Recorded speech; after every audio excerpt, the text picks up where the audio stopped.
àtọ́dọ̀ ara dé kí fò àdéhùn sórí mọ́tọ́rì.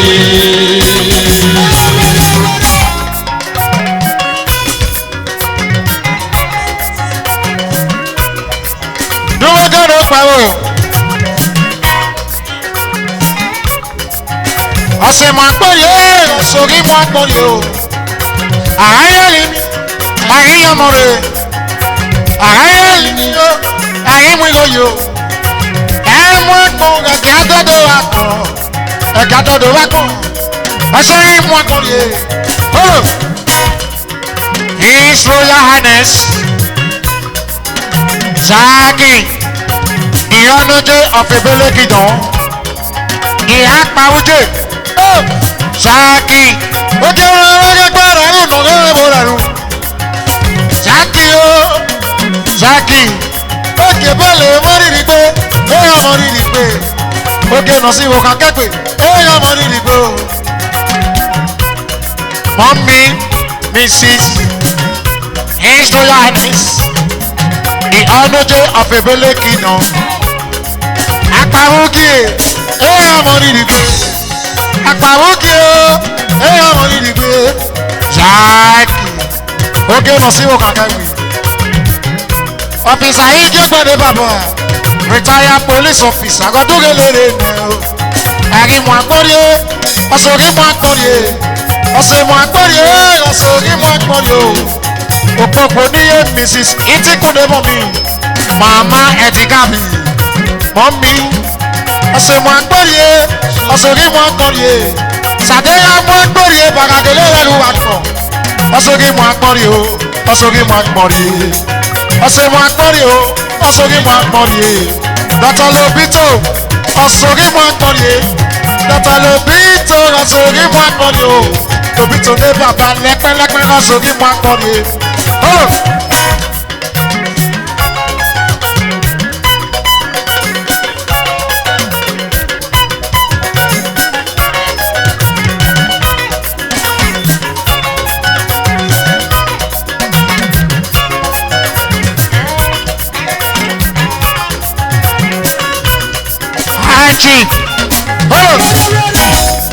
Ológun sáré dọ́ọ̀dù ìkílẹ̀ ní bàbá kílẹ̀ ọdúnrẹ́lẹ́rẹ́ ìjọba ní bàbá high chief ológun sáré ọ̀sẹ̀mù akọrin o ọ̀sọ̀rìmù akọrin pastor the money changer.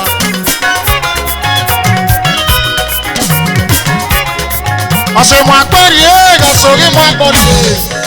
Àáyọ̀rì àríwílóyò. Àáyọ̀rì àríyànmọ̀rẹ̀. Sàdéhà mú Akporiye Bagadele lẹ́nu àgbọ̀n. Osorimu Akporiye o, Osorimu Akporiye. Osemu Akporiye o, Osorimu Akporiye. My intermittent father, Mr. Godwin Otekile. Based in America. On the piano is Lolona. Now Timezona ticket in America do go. Godwin Otekile. Osaloba kare pawaba. Ewo boruwe yani. Opoku hangaru kewa o. Godwin noji. Abare no. Abare no. Godwin Otekile. Based in America. Godwin no keke odugele ne o. Otekile no keke ọdúnrẹ́lẹ́rẹ́ nẹ̀ o. Ṣíkìkì ní bàbá ọ̀yẹ́ níjó tu ẹ̀. Ṣíkìkì ní bàbá ọ̀yẹ́ níjó tu ẹ̀. Ṣíkìkì ó ayé mọ̀mọ́rì ẹ̀. Mr. Godwin àwọn Americana Americana àwọn Americana Americana ó àwọn Americana. Otekile ní bàbá dòdòdò òbúrò ní bàbá. Ìwọ̀nù rẹ̀ fi rẹ̀ ní rárá ṣe kárẹ̀. Ṣé mo Akporiye o? Wọ́n sórí mo Akporiye o. Bọ́lọ̀.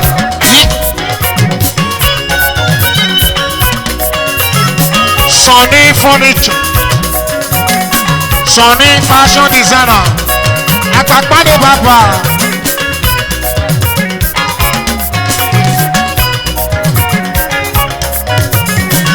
Agbọ́dọ̀ ní ìmọ̀lẹ́ ẹ̀kí máa dọ̀dọ̀. Ọjọ́ kí fóònù àdé wá sórí wọn mọ̀ lé.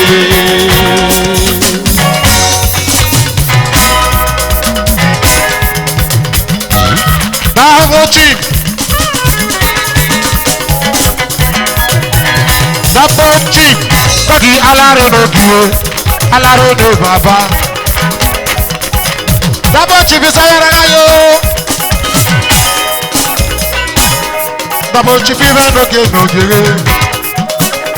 Ẹ̀jìnìà kọ́tí alárè. From Port Harcourt dájú òrùpa wẹ̀fí. Òrùpa bí ojú bí kí yọ ṣe fè.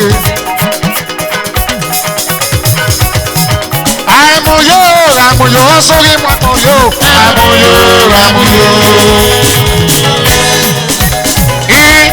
Dọ̀tọ̀ iyẹ̀rẹ̀ rẹ̀ bàbá. Ìyáre. Dọ̀tọ̀ ìyáre ló jẹ́gẹ́.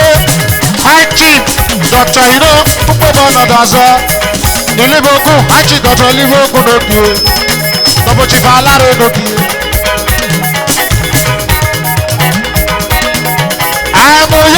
Àmúyó sórí mọ́mọ́yó.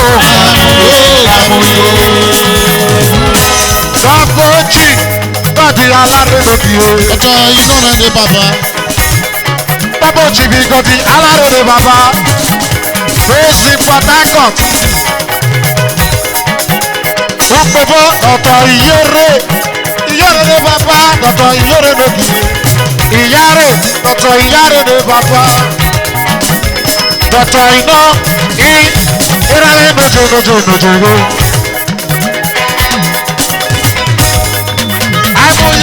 Àmúyó sórí mọ́mọ́yó.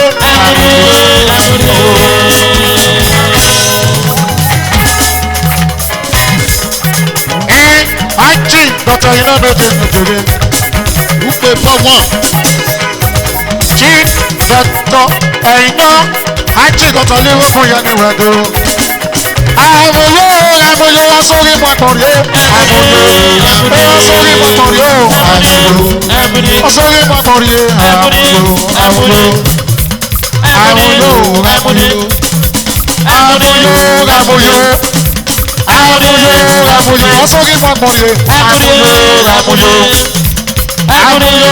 Àmúyó sórí mọ́mọ́yó. Dọ̀tọ̀ iná. Sórí mọ́mọ́yó. Sórí mọ́mọ́yó.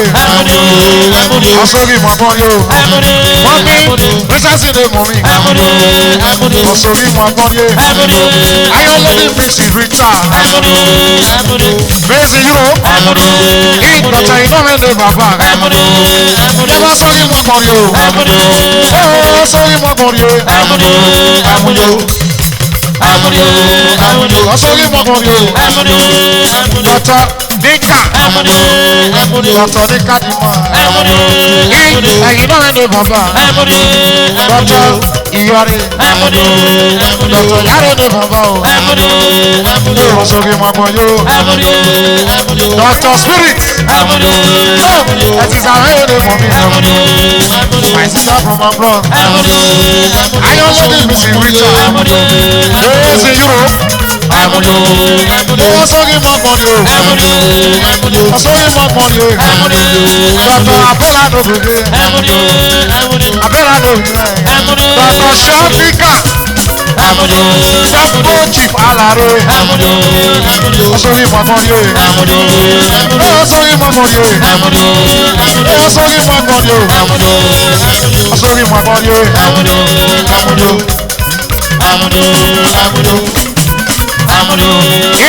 Sórí mọ́mọ́yó. Yahoo engineer. Mrs. Ahero le mọ̀ mí. International musician. Goldie voice. Dọ́pọ̀ Chigodi Alárè. Dọ́pọ̀ Chigodi Alárè. Sórí mọ́mọ́yó. Dọ́pọ̀ Chi Alárè. Ṣàgélé yoyoyo. Àyínú yàrá èdè bàbá. Tìbádìyà. Sórí mọ́mọ́yó. Area father. Ilá of all kinds of provisions. Ìbú ọ̀bẹ̀dọ́. Àmúyó.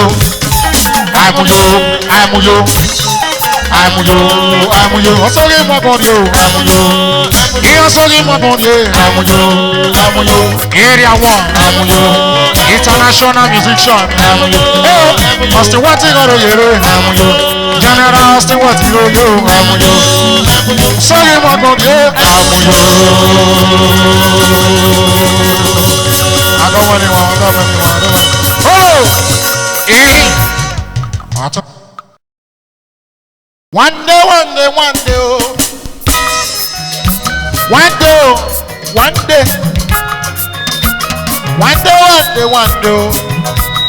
One day, you'll better.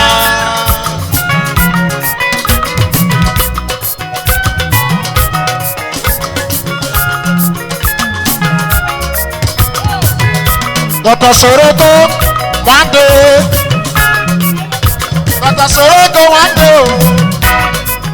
One day you better. My brother from another mother, one day you better. Dr. Pizino, Engineer Makio, Enoria. One day you better. Enoria, yo.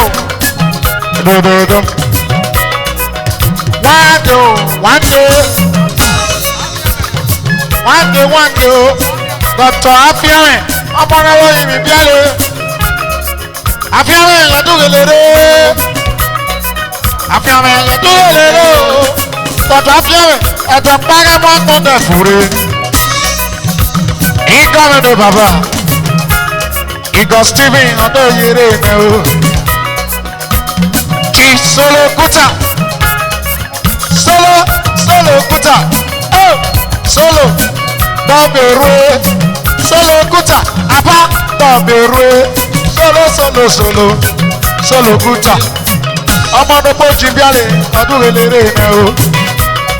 Dọ̀tà Afiame ọdún eléré. Afiame ní bàbá. Engineer Mark Edebiye o. Ọmọ nígbà bẹ̀ bíálẹ̀. Edebiye o. Ọmọ nígbà bẹ̀ bíálẹ̀. Wọ́n dé yìí o bẹ̀tà. Edebiye o. Bàbá Nosa rẹ̀ lódìye. Wọ́n dé yìí o bẹ̀tà. Ẹ̀dọ̀ páyáwé gbọ́dọ̀ fúre. Ọdún wáyé náà wá sẹ́kùn wá. Èrò ra yẹ̀ bí ẹ̀. Ọ̀nì mọ́tò yẹn náà wá sẹ́kùn mọ́tò ra yẹ̀ bí ẹ̀. Ẹ̀dọ̀ páyáwé gbọ́dọ̀ fúre. Wọ́n dé yìí o bẹ̀tà. Aichi Solo Kuta do. Aichi Solo Kuta do. Aichi Dr. Afiame adúgbòlérè. Wọ́n dé yìí o bẹ̀tà. Ẹ̀rọ irin ló pẹ̀lú lórí ọmọdọ́mọ ìmẹ̀ o.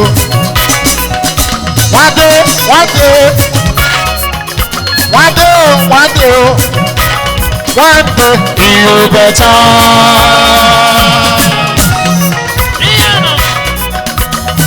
Ayé ẹ̀pẹ̀ Afiame yẹ ni wẹ̀dọ̀ gbogbo. Bàbá Solo Kuta tó. Bàbá Solo Kuta. Ọmọdé pọ́jì bíẹ́lẹ̀ ọdún eléré. Solo Kuta lọ́rọ̀ yẹrẹ ìmẹ̀ o. Aichi Solo Kuta hotel. Solo Kuta guest house. Bàbá Solo pọ́jì ìrìn ọ̀rọ̀ nọ́mọ̀. Lọ sáré lókè. Wọ́n dé ìyó bẹ̀tà. Mr. Worry rẹ̀ nọ́mọ̀. Wọ́n dé ìyó bẹ̀tà. One day, you better.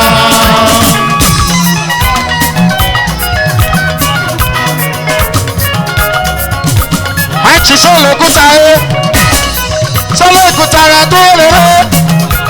Solo Kuta rẹ̀ tó lérè náà o. Aichi Baba Solo ló kéré. Tọ́mi oró Solo. Solo ló kéré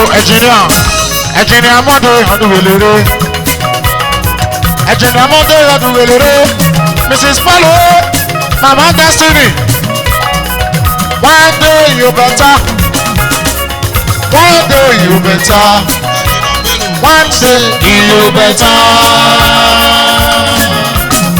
Hold on.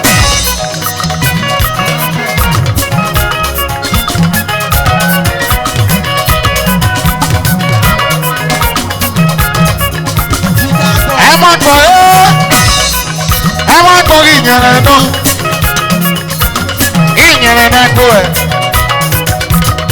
ọ̀rẹ́ má gbọ́ kí ẹ̀dọ̀ gbáyé wá gbọ́ ọ̀dọ̀ ìfúre ọdún wáyé náà wá sẹ́fọ̀ wá ayẹ̀mí ẹ̀ ó ayẹ̀mí ẹ̀ ó ayẹ̀mí ẹ̀ wádé ìyóbẹ̀ta wádé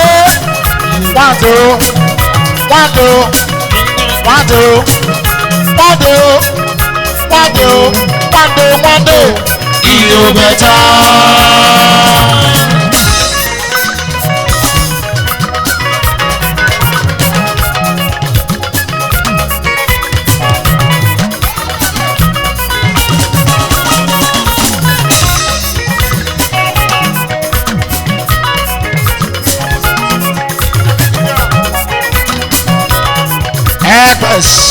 Ẹgbẹ́rin lórí rẹ, ẹgbẹ́rin lókè, ẹgbẹ́, wọ́n dé ìyóbẹ̀ta o, ìyóbẹ̀ta, wọ́n dé ìyóbẹ̀ta, ẹ̀dẹ̀ pẹ́rẹ́ wọn gbọ́dọ̀ fúre, ọdún wáyé nàbà sẹ́fún wáyà yẹ díẹ̀, ọdún mọ́tò yẹ nàbà tẹ́tí mọ́tò ayọ̀ díẹ̀, ẹ̀dẹ̀ pẹ́rẹ́ wọn gbọ́dọ̀ fúre, anointed ladies.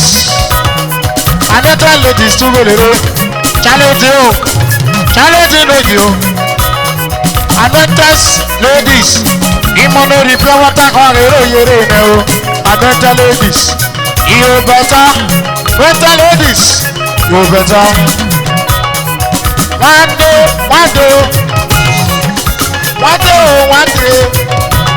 wáńdé ìyó bẹ̀tà.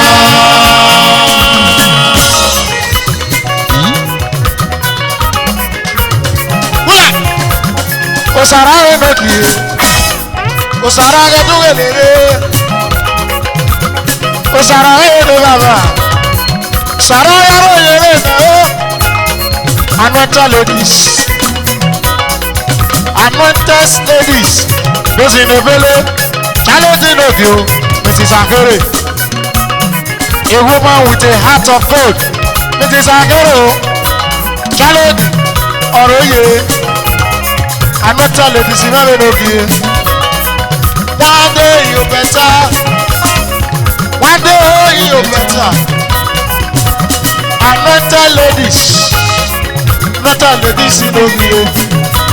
One day you better. Oh,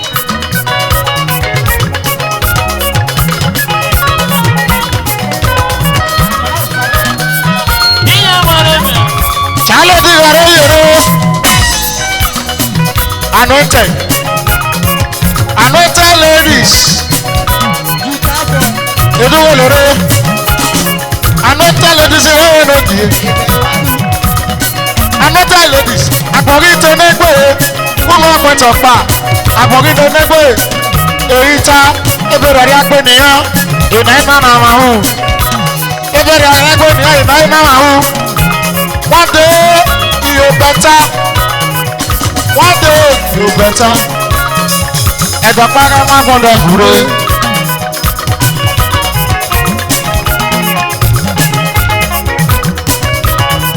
Ẹ̀dọ̀ pàrọ̀ máa gbọ́dọ̀ fúre.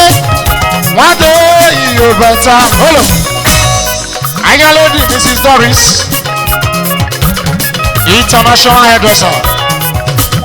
Doris in Okiere. Anointed ladies in Okiere.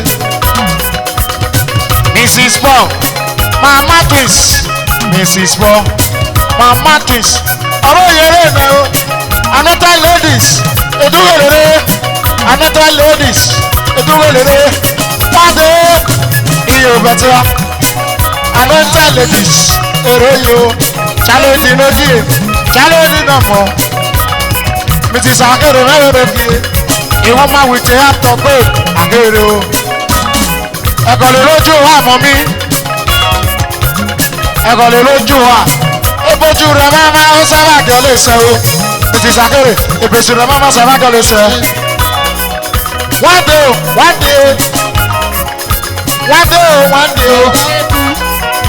day ìbẹ̀ta. Ẹ mú àgbọ̀n dẹ̀bùrẹ́. Ẹ̀dọ̀ pàgẹ́ mú àgbọ̀n dẹ̀bùrẹ́.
Mrs. Engineer Ekosa aka Lilo Brown Mama Twins Orara Oraba Lilo Brown Engineer Ekosa Energy.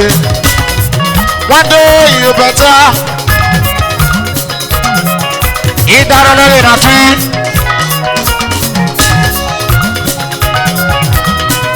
Joseph I'm on the better is in US. One day you better, one day you better.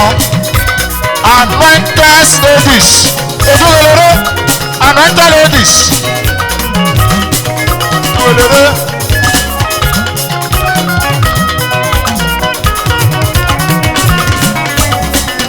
Get your photo. Yeah. Roscoe. Yeah, no good.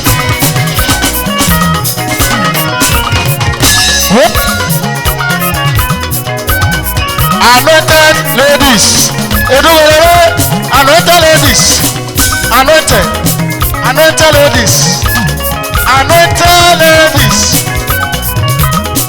Eroyo, anointed ladies.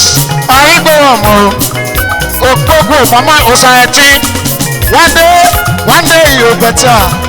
Anointed ladies, Eroyo, anointed ladies, Eroyo, anointed ladies. Eduwelere, imoneri piyawota kwa eroyere ne o. One day you better. Ono waya no wasa go wa ora ye bia. Oh, ayeso. Oni moto ya no wasa di moto. Oh, aba ayo bia. One day you better, Michael. One day you better, Michael furniture. Oro yere ne o. Gele sigele. Gele. One day you better. Oh, one day you better. Etikabi wey no dey. Etikabi based in Europe. Aroyere Imantra Estate. Ima British Inogie. Big Fish. Ima Estate. Asaba. Ima Estate. Ima Estate. Ima Big Fish. Aroyo. Anointed ladies, Eduwelere ne o. Papa Osawa. Oh, one day you better. One day, Oga Prince will become king. One day, Chamani will become chairman. One day, Bachaman will become chairman. My brother from another mother. Anointed ladies. Oroyere, Rosa, dealer of all kinds of electronics. Oyere no.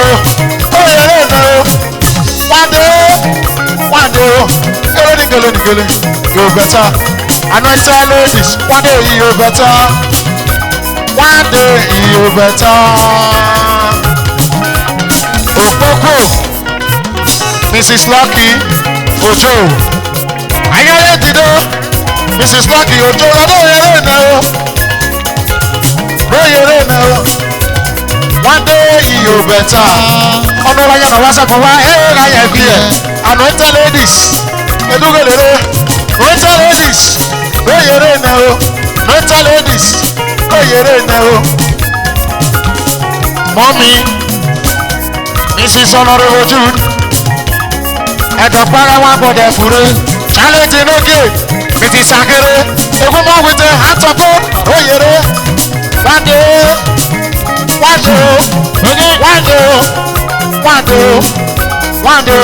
You better. Obi.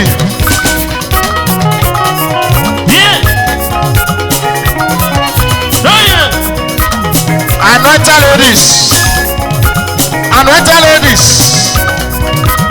èrè yèrè, anointed ladies, edugolere, anointed ladies, oyèrè náà o, anointed ladies, oyèrè náà o, one day, one day, one day, one day, one day, one day, you better. God bless you, man.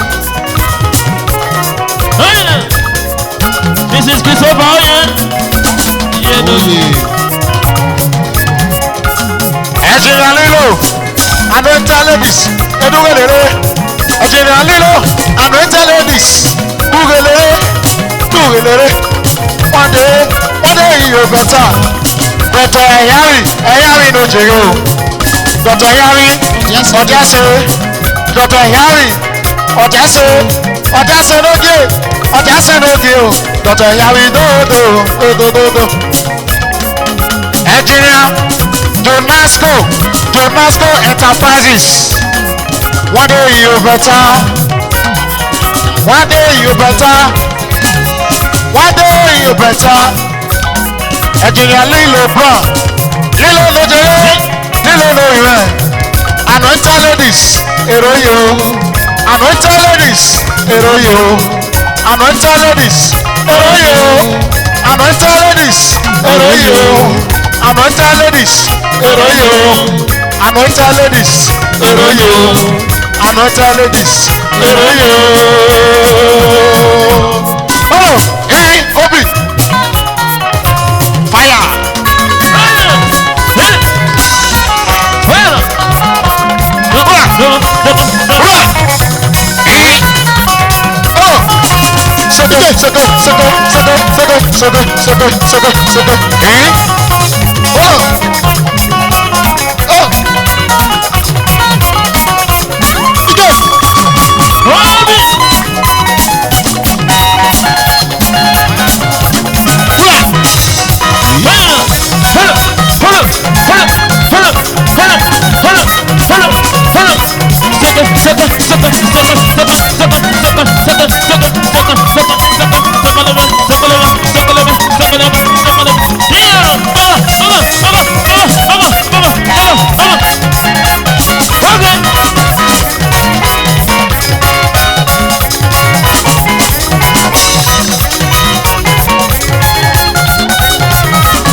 Ladies, Mama Osake, Mommy Obulu Ebore, Mr. Proud, Osazuwa no Gio, Era Wagi, but Osazuwa. One day you better, one day you better. Mama Igwe pepper soup, Oroyo, anointed ladies, Wamerayo. Anointed ladies, Wamerayo, Mrs. Hey, challenging Ogege, a woman with a heart of hope, Obolo Mommy, it is a hey, who has a local home.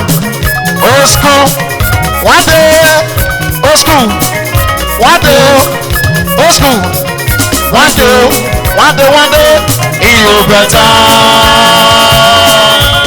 Mommy, oh yeah.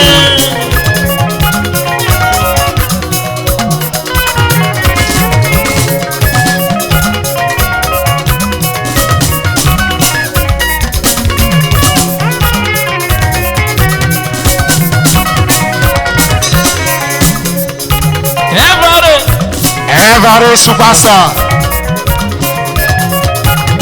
anointed ladies. Oh, one day you better. One day you better. Anointed ladies. Ọ̀rọ̀ yìí o, challenge n'oge. Ọmọ náà rí òfàgé. Mrs. Akere, ọmọ náà rí bí ọwọ́ tákọ̀ à. Ebojú rẹ̀ wọ́n máa ń sábà jọ lè ṣe o. Ẹ̀bọ̀lẹ̀ olójú wa, challenge ló ṣe é ṣe. Challenge ló ṣe é ṣe.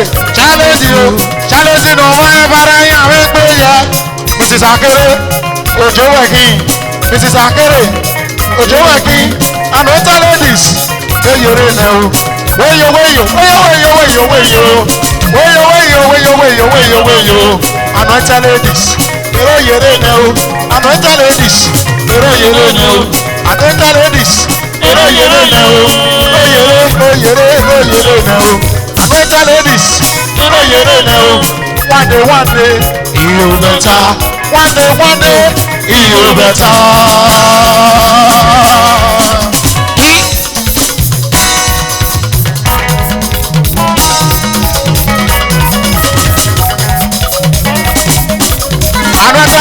Anointed ladies, oh no, yeah, gbogbo. Anointed ladies, lẹ́yìn lókè o. Pìtì sàkéré nà mọ́.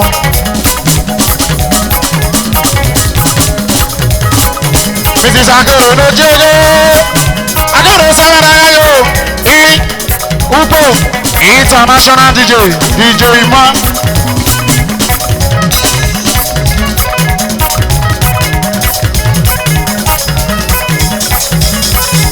Wagayo, anointed ladies, oh, wagayo.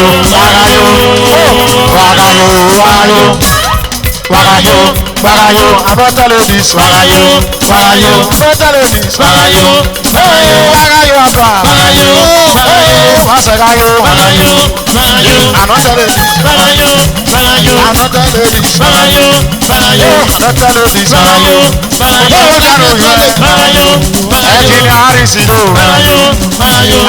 Wagayo. Anointed ladies, clear the floor. Anointed ladies.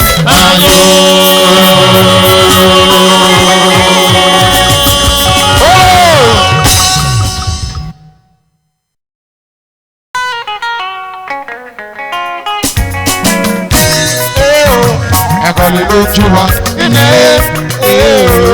ẹ̀kọ́lé lójú wa, ojú rẹ̀ wá wá, ó sára jẹ́lẹ̀ sẹ́ ooo. Ebo Sadeva. Sípé, lọ́kẹ́. Engineer Lucky, aka Igboa. Ebu. Ọ̀pẹ́bù wọn. Ọ̀pẹ́bù. Ẹ̀kọ́lé lójú wa. Ẹ̀kọ́lé lójú wa. Ojú rẹ̀ wá wá. Ó sára jẹ́lẹ̀ sẹ́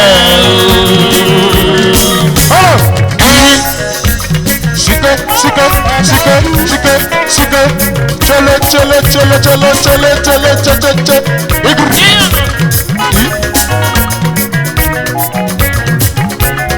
Abanaba. Engineer Lucky Igwe lójú. Igwe ẹ̀kọ́lé lójú wa. Ọ̀pẹ́bí o ẹ̀kọ́lé lójú wa. Igwe ẹ̀kọ́lé lójú wa. Ebojú rẹ̀ wá. Ó sára jẹ́lẹ̀ sẹ́. Ìjò sàréré.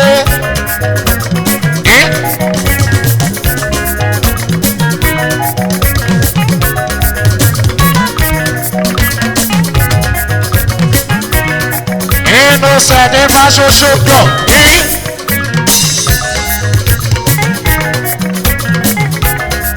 Àníṣe ní gbígbé náà o. Ọ̀yà náà yẹ o. Ọ̀sánlé náà sọ̀nà. Ọ̀yà náà yẹ o. Ọ̀sánlé náà sọ̀nà. Ẹ̀kọ́lé lójú wa. Ẹ̀kọ́lé lójú wa. Ebojú rẹ̀ wá. Ó sọ àjọlẹ̀ sẹ̀ ọ́. Ebesu rẹ̀ wá. Ó sọ àjọlẹ̀ sẹ̀ ọ́. Inú sẹ́ni bá ṣoṣo klọ̀bù. Lákìsà ọ̀pẹ́bì ẹ̀kọ́lé lójú wa. Ẹ̀kọ́lé lójú wa. Ojú rẹ̀ wá wá. Kò sẹ́ àjọlẹ̀ sẹ́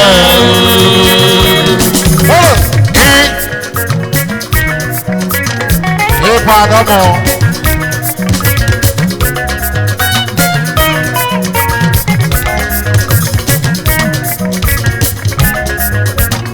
Ọ̀nà Sadeva social club.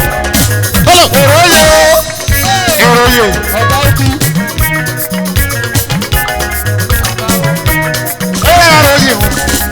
Ọ̀nà Sadeva ọ̀rọ̀yè. Ọ̀nà Sadeva ọ̀rọ̀yè rẹ̀ nù. Ọ̀nà Sadeva social club. Challenge.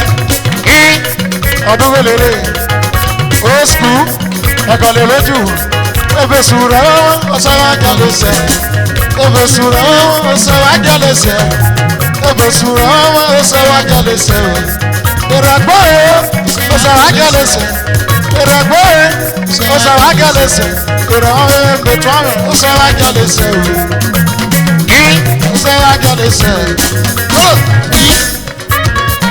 My chief Oscar one. God.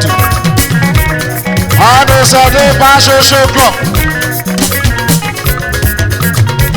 Germany lòdì. Jẹ́ Jẹ́jẹ́ wọ́tà. Germany ó lọ́dún wẹ̀lẹ̀rẹ̀ ni o. Jẹ́jẹ́ wọ́tà from Okalo. Jẹ́jẹ́ wọ́tà from Okalo.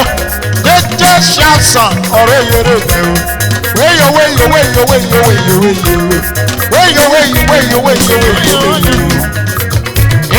Ọ̀nà sàdébà ṣoṣo lọ. Ẹ̀kọ́ ni lójú wa. Iná yé. Ẹ̀kọ́ ni lójú wa. Ìbójú rẹ̀ máa wá. Ó ṣe wá jáde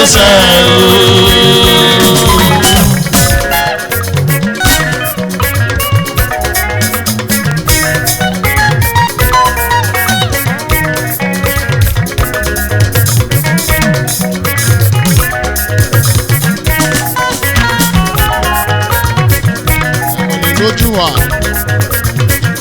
Inú Sàdébà social club ní èrò yẹrẹ nù.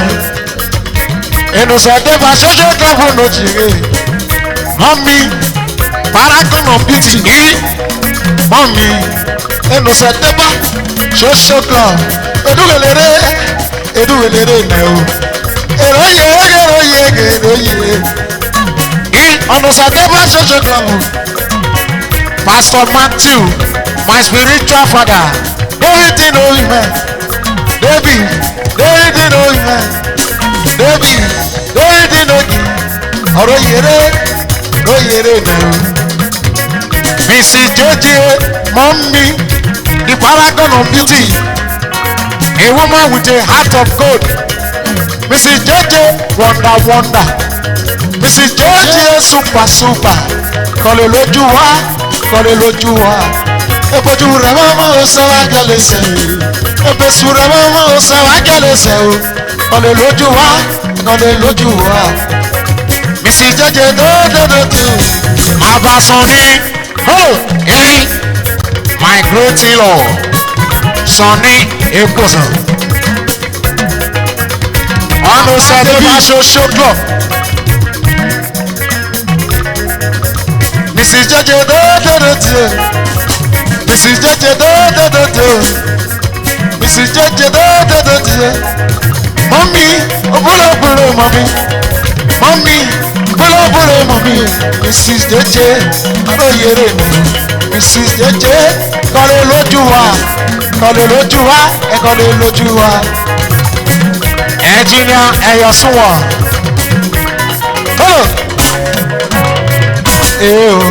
Ẹ̀kọ́lé lójú wa. Iná yẹ. Ẹ̀kọ́lé lójú wa. Ìbójú rẹ̀ máa wá. Ṣé àjọlé ṣe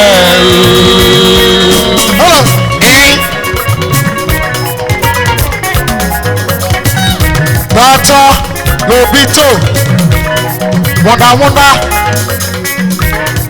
Dọ́tọ̀ Lobito eberebe Lobito. Dọ́tọ̀ Lobito wọ́ndà eberebe wọ́ndà eberebe Dọ́tọ̀ Lobito wọ́ndà eberebe Dọ́tọ̀ Lobito wọ́ndà. Ìrẹ̀rù rẹ̀ bọ̀lù rẹ̀ Dọ́tọ̀ Lobito ẹ̀kọ́lé lójú wa ebojú rẹ̀ mọ́wọ́ ó sọ wá jálẹ̀sẹ̀ ojú rẹ̀ mọ́wọ́ ó sọ wá jálẹ̀sẹ̀ ojú rẹ̀ mọ́wọ́ ó sọ wá jálẹ̀sẹ̀ ojú rẹ̀ mọ́wọ́ ó sọ wá jálẹ̀sẹ̀ ọ̀lẹ̀ lójú wa bàbá Which doctor? ọ̀nà Sàdébà social club.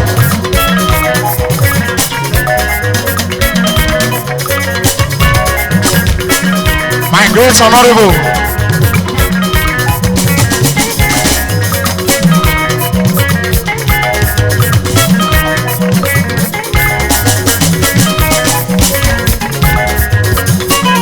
ọ̀nà Ṣàdébá social club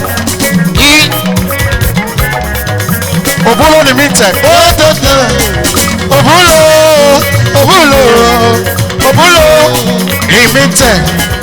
Òbúlò limited Òbúlò limited ẹ̀kọ́ lè lójú wa ẹ̀kọ́ lè lójú wa ebojú rẹ̀ mọ́mọ́ ó sọ wá jọ lè sẹ́ ìrẹ̀pẹ́ ó sọ wá jọ lè sẹ́ ọ̀nà Ṣàdébá social club síbẹ̀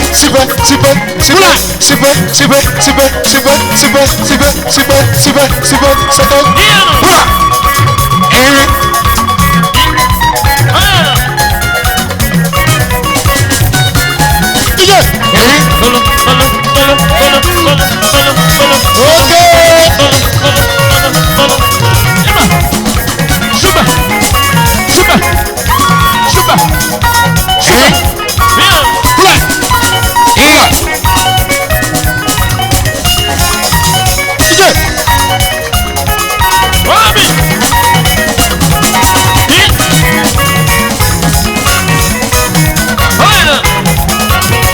Mr. Osas Sasio Dodo So Mr. Osas ọmọ náà kalu bíálé Sasio ẹ̀kọ́ lè lójú wa Sasio ẹ̀kọ́ lè lójú wa Sasio ẹ̀kọ́ lè lójú wa Mr. Solo Shafson ọ̀rọ̀ yìí o.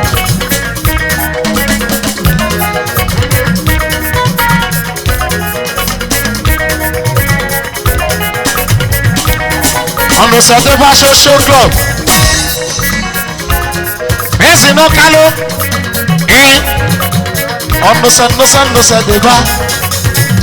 Ṣàdébá débà social club èròyè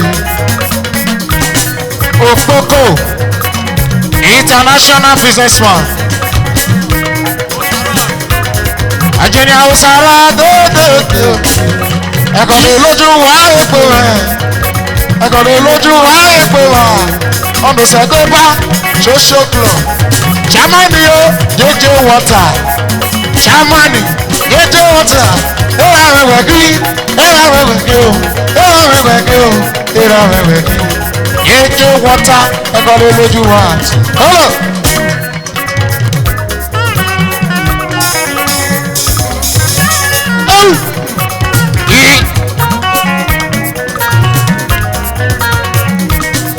Dr. Sale lórí àbẹ̀dọ́rẹ̀. ẹ̀kọ́ lè lójú wa. ẹ̀kọ́ lè lójú wa. ojú rẹ̀ wá sẹ́wọ́n ajáde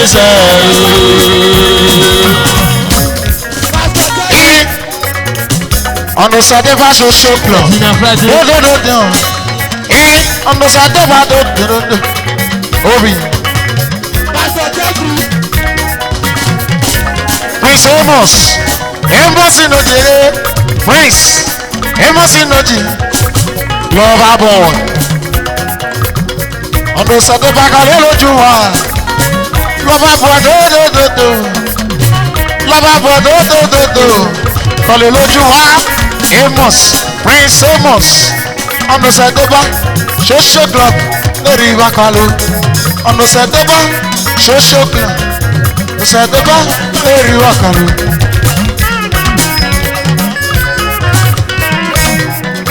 Mr. Friday. Destiny money. Destiny money. Super drummer.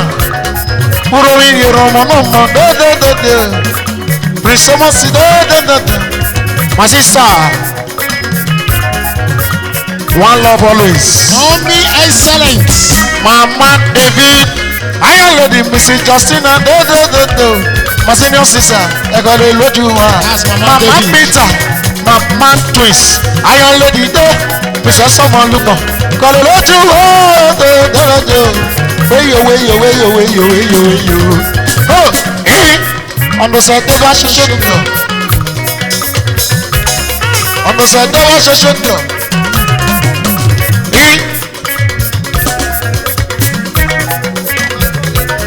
on the Ṣàdébá social club, patron to on the Ṣàdébá social club, èdúwèlérè náà. Yéje wọ́n tà sí dódódódó. Kọ̀lé lójú wa jẹ́jẹ́ lójì. Yéje o, yéje o, yéje o, yéje o, yéje yéje wọ́n tà sí. Kọ̀lé lójú wa, kọ̀lé lójú wa, kọ̀lé lójú wa, yéje wọ́n tà sí. Sigele sigele sigele sigele sigele sigele sigele sigele sigele sigele sigele sigele kọ̀lé lójú wa dódódódódódó.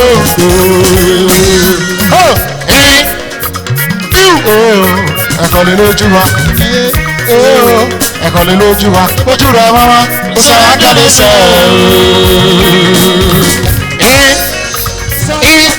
Ó pẹ̀wò wọn ó pẹ̀wò wọn from Okalo community God bless you wọn. Ó pẹ̀wò international member of Onusadeva social club Adi God bless you sir. General Austin wọ́n ti róyèrè kọ́lé lójú wa bá ẹ̀kọ́lé lójú wa nẹ. Ó pẹ̀wò ìbòjú rẹ̀ wọ́n sọ ángẹ́lì sẹ́ Adi. Boss Nigerian Lico kọ́lé lójú wa Nicholas kọ́lé lójú wa Nicholas kọ́lé lójú wa Nicholas Onusadeva Onusadeva Onusadeva dódódódó Onusadeva dódódódó kọ́lé lójú wa dódódódó kọ́lé lójú wa dódódódó kọ́lé lójú wa dódódódó Onusadeva kọ́lé lójú wa jẹ́jẹ́ wọ́tà.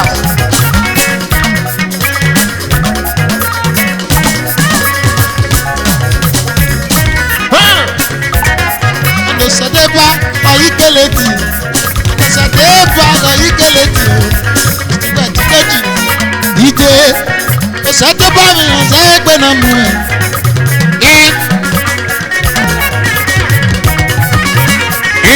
Chairman Inoji dódódódó Chairman to excellent men Okalo social club Daddy búlóbúló Daddy búlóbúló Daddy Michael Ọdúnwìlérè ni o Daddy Osa Vincent kọ́lé lójú wa Vincent yóò ẹ̀kọ́lé lójú wa Onusadeva Oyikeleti Onusadeva Oyikeleti Onusadeva Oyikeleti Chaledi Onusadeva Oyikeleti Oyikeleti Chaledi Onusadeva Oyikeleti Oyikeleti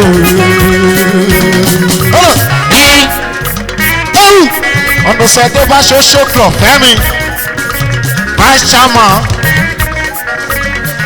to Onusadeva social club Mr. Sunday Igodalo Sunday Igodalo Onusadeva Sunday Igodalo Onusadeva Ọdúnwìlérè ni kọ́lé lójú wa Obi kọ́lé lójú wa ẹ̀kọ́lé lójú wa Obi o ẹ̀kọ́lé lójú wa Onusadeva Oyèrè ni o. Chairman OJJ water Chairman OJ water Chairman OJ water Onusadeva social club Ẹ̀dúwèlérè ni o.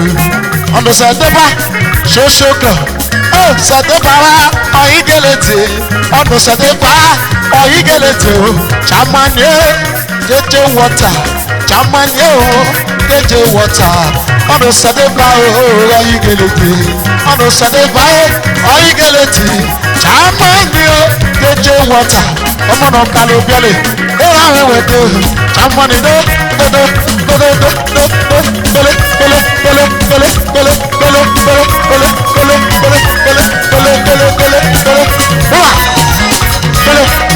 Local fashion designer.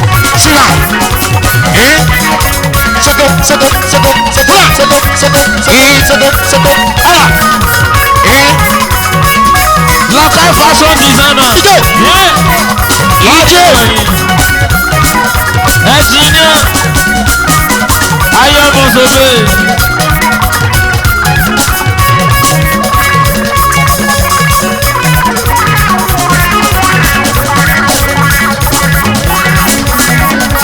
My evangelist, mommy, God bless you, mom. Senior sister to my friend Francis. Oh, hula.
My spiritual father, Pastor Jeff, Omonoro Mibiari, Ohari Wagonsa.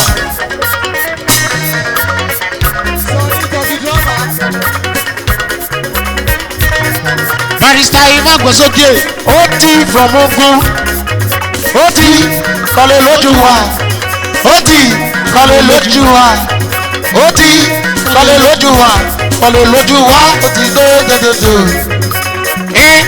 Engineer Ọtíọ́ bísí námọ̀, Engineer Ọtíọ́ dódódódó, ọ̀nùsọ̀tọ́bá ọ̀yíkèlédè, ọ̀nùsọ̀tọ́bá ọ̀yíkèlédè, ọ̀sọ̀tọ́bá ọ̀yíkèlédè, ọ̀yíkèlédè, ọ̀yíkèlédè, ọ̀yíkèlédè, ọ̀yíkèlédè, ó ti ẹ̀kọ́lé lójú.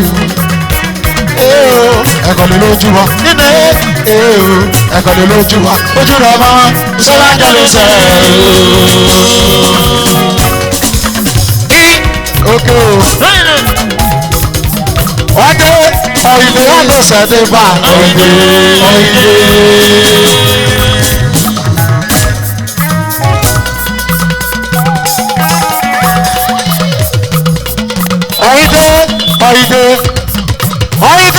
Ọ̀yìnlẹ̀ wà ló sẹ́dẹ̀ bá kó. Ọ̀yìnlẹ̀.